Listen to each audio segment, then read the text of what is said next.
Hey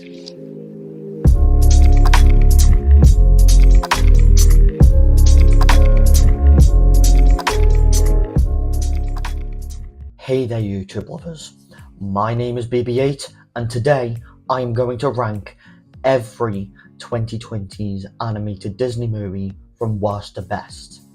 This list is going to be a bit controversial, but I thought I would share my ranking of all 12 animated Disney films since 2020 up to Moana 2. This list features all 7 Pixar movies and all 5 Walt Disney Animation Studios movies that have released since 2020.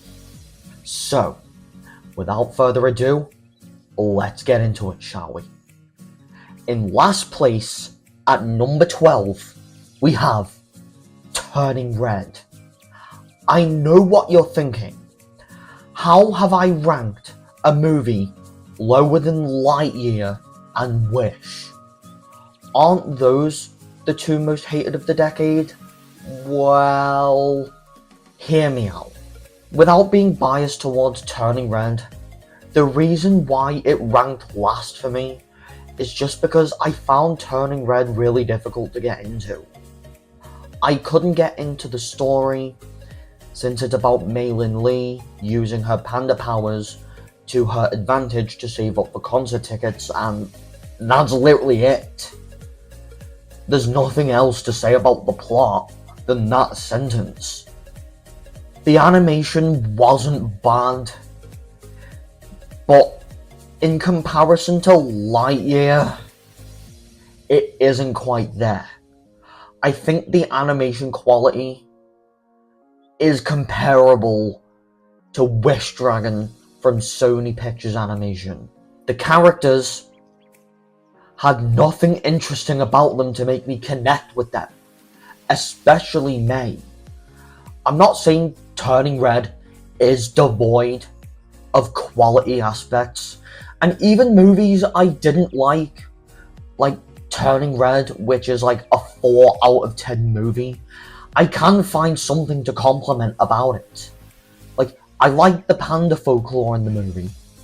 The cooking scene is the best shot in the whole movie, and Nobody Like You by Four Town was actually really decent, but the messages in the movie weren't really that well executed, since it provides messages of disobedience and period metaphors, which kind of makes this more difficult for me to watch, because this film feels unlike Pixar, especially with the themes explored. And if I'm being honest, this feels more like a film from Seth Rogen, not Pixar. Number 11, Strange World. Strange World was probably the least memorable movie to come out of Walt Disney Animation Studios since 2020. Especially since I forgot half of what goes on in the movie within 6 months of watching the movie for the first time. The story kind of repeats Moana, since both movies do involve going on a journey to a heart. The animation is the best part of the film, and the characters I wouldn't say are memorable in terms of designs or mental qualities. I do get enjoyment out of Disney's non-musical action movies like Big Hero 6 and Raya The Last Dragon, which is later on the list, but Strange World just missed the mark for me. Henry Jackman portrayed a great score as always, but it wasn't enough to save this movie. And I would go as far to say that Strange World is my least favourite to come out of Walt Disney Animation Studios in the past 15 years. Number 10, Wish. I bet a few people watching this video are going to be left with turned heads that I didn't rank Wish last of all 12 of the animated Disney films who have released since 2020. But the reason I didn't rank Wish last is because it's not as bad as everyone says it is.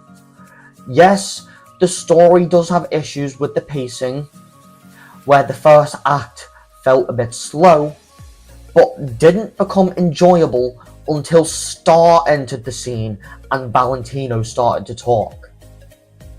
And the crossover elements to Disney's 100-year history overshadowing the plot can create some issues within the story. The animation in it was unique compared to other Disney movies, but unlike the Spider-Verse movies, it doesn't use stylized animation to its advantage within the storytelling. The characters aren't that bad, since characters like Star and Valentino I get enjoyment out of, but I feel like Asha's friend group was a bit overcrowded. I didn't hate the songs like a majority, since the songs like This Wish, I'm a Star, This is the Thanks I Get, and Knowing What I Know Now all stood out to me. Wish was not the masterpiece I was hoping for, but at least this film is watchable, unlike the bottom two, and Wish is a solid movie. I just think it is a bit overhated. Number 9, Moana 2. I didn't rank Moana 2 lower on the list because I have a bias towards Disney sequels. I don't have a bias towards Disney sequels. But if I'm being honest, Moana 2 was not as good as the first Moana film. But it's not a bad movie. Yes, Moana 2 is flawed, but it does repeat some plot elements and jokes from the first movie, such as the boat snack joke and the Pua being offended by pork joke. But what redeems Moana 2 is the movie's story and the message of community and connecting with others, which was showcased in Raya and the Last Dragon before. But it wasn't as effective in Moana 2 as it was in Raya and the Last Dragon. The animation still looked great, which I was scared going into this on how the movie would look, only because this was a movie reworked from a TV show, and I was really scared that it would look a lot like the Ice Age Adventures of Buck Wild, an awful Ice Age spin-off, before anyone asks. Moana and Maui still stood out as characters like in the first movie, and while I couldn't care about the wayfinding crew characters, Matangi was a fun character for the little screen time she got. The songs I didn't find as memorable as the first, but Can I Get a Chihu, Get Lost, and the ending version of We Know the Way from the first movie stood out to me. And despite not being as good as the first Moana film, I still think it's better than Ralph Breaks the Internet and Frozen 2. Number 8, Luca. I know that there are people that would have expected me to rank Luca higher on the list than the 7 after it, but hear me out with Luca. I don't think Luca is a bad film. It is a watchable movie, but the premise of the movie is comparable to Ponyo, a Japanese animated movie from Studio Ghibli, which did have a similar premise but was way better. The animation looks great, bringing the town of Porto Rosso to life, and the transition between human and sea monster for Luca and Alberto looks really nice. But the biggest issue I have with Luca is its characters. Since I feel like they lacked development through dialogue, with the exception of Alberto, who does share his backstory towards the end, but it isn't really shown on screen, which I do understand why. But despite its flaws with the plot and characters, I still think Luca is a fun enough movie, and probably the only in my bottom 5 from Pixar I'd consider watchable. Number 7, Onward. Onward being one of the last movies to have come out before the lockdowns took effect. But how is the movie itself, ignoring the box office performance? The story is about Ian and Barley Lightfoot, who both go on a journey to get the last Phoenix gem to revive their late father for 24 hours to spend time with him one last time. Which I do think is an understandable motivation to work with, considering that Ian Lightfoot never met his father in the movie. The environments of New Mushroomton look pretty nice, and I do think this is an unusual concept, combining fantasy and modern day into one, but I do think the world that Onward is set in looks pretty nice. But the characters I do think are undercooked. And while Ian and Barley Lightfoot do get development involving their childhood and how much Barley's fan Guinevere means to him, I just feel like everyone else, such as the Manticore and Laurel Lightfoot, didn't have enough writing behind them to consider them functional characters. Onward is a great film, but adding a bit more writing to the characters is one thing I would change about the movie if I had to change something about it. Number 6, Lightyear. I know, Lightyear is one movie everyone expected to be at the bottom of the list, with Wish. But if I'm being honest about Lightyear, instead of being biased towards the ending or how the movie handled Zurg, it's not a bad movie. If you take a look into every other aspect of the film, apart from the Zurg plot twist, you can actually find something good to say about the movie like I did. Like, while the plot felt unlike Pixar, with it feeling like it was setting up a franchise with no other Pixar movie doing that before, I do feel like the plot on its own without the Zurg plot twist was actually an okay plot. Not all the way bad, just okay. The animation quality is probably some of the best looking we've had from Pixar, despite the grittier take on the Buzz Lightyear character, and I do love how creative they get with the technology used in the movie, such as the Ivans, which look like modular cartridges for the ships, and the Crystallic Fusion, which would have made a great snack in the Disney parks if it didn't bomb, and the characters, while they weren't the best, since the crew members do lack development, the development for Buzz and Izzy Hawthorne is fair, but Socks is the real show stealer here. And Zurg, while the plot twist may have thrown a lot of people away, with Zurg being Buzz Lightyear from the future, I thought it was an okay plot twist. And I definitely have an idea on how the plot twist would have worked, since a sequel, which we are most likely not going to get now, because Lightyear only made $220 million in the box office on a $200 million budget, but I don't really have the time to fit my whole thoughts on Lightyear into this video. Lightyear may not be a masterpiece, but it definitely didn't deserve to get the hate it did when it first released.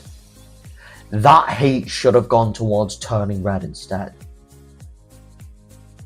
Number 5, Encanto. Wait, hold on. Encanto not at number 1 for Walt Disney Animation Studios since 2020?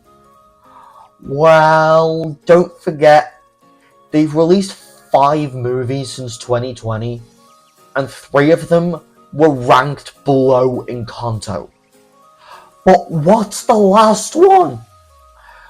We'll get there in a sec. But now, let's talk about Encanto.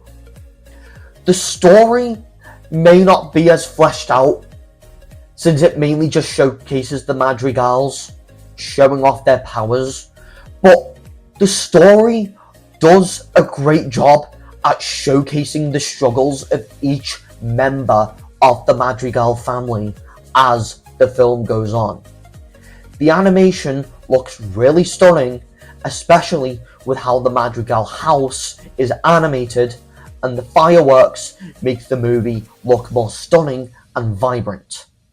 The characters were pretty fun as well, and while not deep in writing like Mirabel, Bruno, or Abuela, I still think it's fun to watch the other characters on screen as well.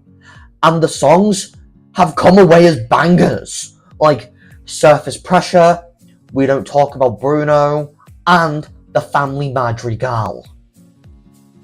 And despite not being fleshed out in story, I think Encanto is a fun movie, especially with the characters and the songs to go around. Number 4, Elemental.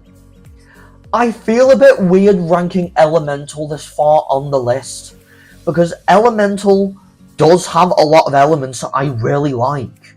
While Elemental doesn't have a fleshed out story like Encanto, it does a great job at showcasing Ember and Wade's relationship while showcasing the struggles that Ember has throughout the movie. The animation in Elemental was really fun, especially with how each of the citizens of Fire, Water, Air, and Earth are animated, and the world building is well thought out as well. And while some people may counter-argue with me and say that the film focuses more on the world than the plot, I would probably agree with that, but I still had fun with Elemental as a film, despite the world coming first. I had fun with the characters as well, since Ember, who's the second character from the 2020s I could relate to, besides one other, because she does suffer with anxiety like me and has issues telling her father that she doesn't want to run the shop. Kind of like how I have issues with communicating with others. And other characters like Wade, Gale, and Claude were fun too. And even if the film doesn't have a huge focus on the plot, the animation, the world building, and my relatability to Ember are all redeeming qualities for me. Number 3, Raya and the Last Dragon. Probably the most underrated from Walt Disney Animation Studios' newer movies. The reason why I feel like Raya and the Last Dragon is underrated is because Encanto overshadowed it, since not a lot of people talk about this film in comparison to Encanto. The story is well done and has a great message of community, which I do think is better executed than Moana 2, because Raya and the Last Dragon does provide context on why the Five Lands can't trust each other at the beginning of the movie, and the animation quality in it is peak, especially the world building and water effects. The action scenes are well choreographed, and the characters in it are well written, such as Raya, portrayed by Kelly Marie Tran, who I could relate to because I also have trust issues, because Raya in the movie has trust issues because of her rivalry with Namari throughout the movie. And Sisu, voiced by Awkwafina, is really funny throughout the movie. I bet a lot of people would counter-argue with me because Awkwafina is the voice of Sisu, but if I'm being honest, Sisu in Raya and the Last Dragon is the best performance we've had from Awkwafina, because we have a fair balance of Awkwafina being herself with comedic timing and being more serious when it comes to moments such as telling the story of her siblings.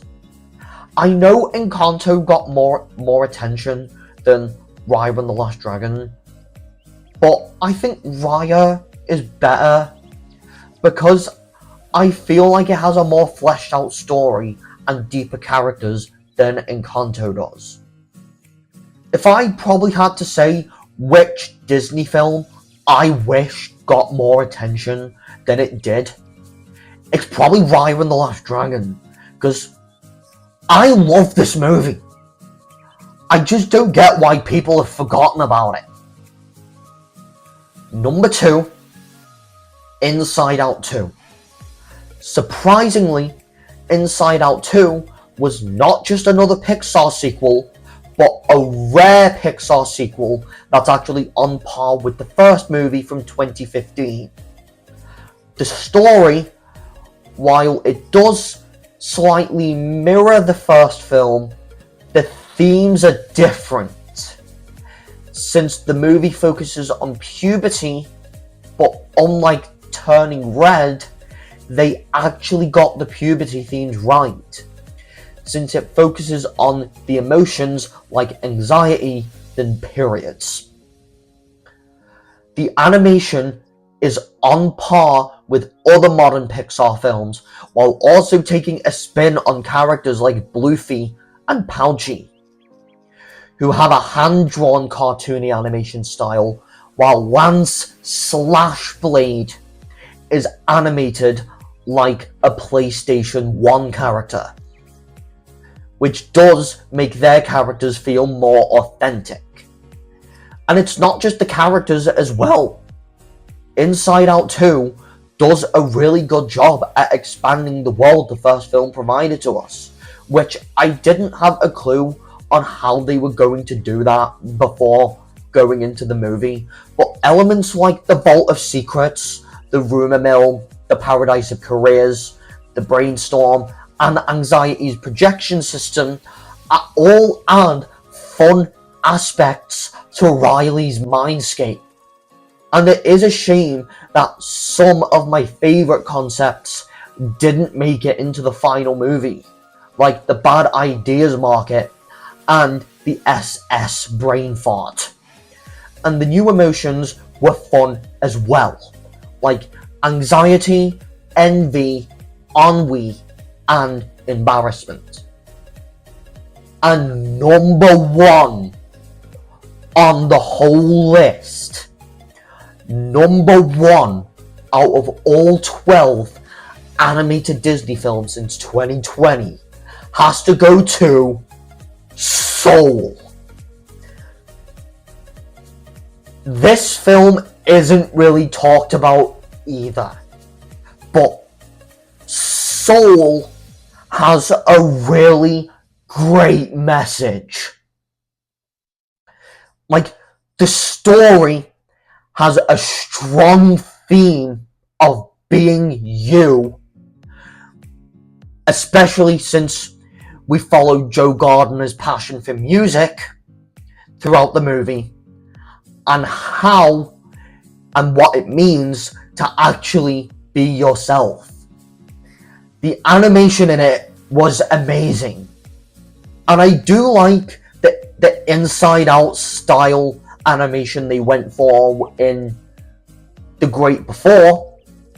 And I'm not gonna lie, The Great Before is well built, and the characters like Joe Gardner, 22, and Moonwind were really fun as well.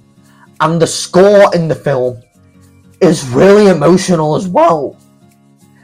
And I would go as far to say that Soul is my favourite animated Disney film since 2020. So guys, what did you think of my list? What did you think of my ranking list for all the animated Disney films since 2020? And I want to hear from you. If you've seen them all, how would you rank them? And if you haven't seen them all, you could just rank the ones you've seen in the comments if you like. And I'm just curious to see how people would rank the different animated Disney films to have come out since 2020. So, don't forget to subscribe to my channel, like this video, and turn your notification bell on so you don't miss another video like this one in the future. And I will see you all in another video. BB8 out.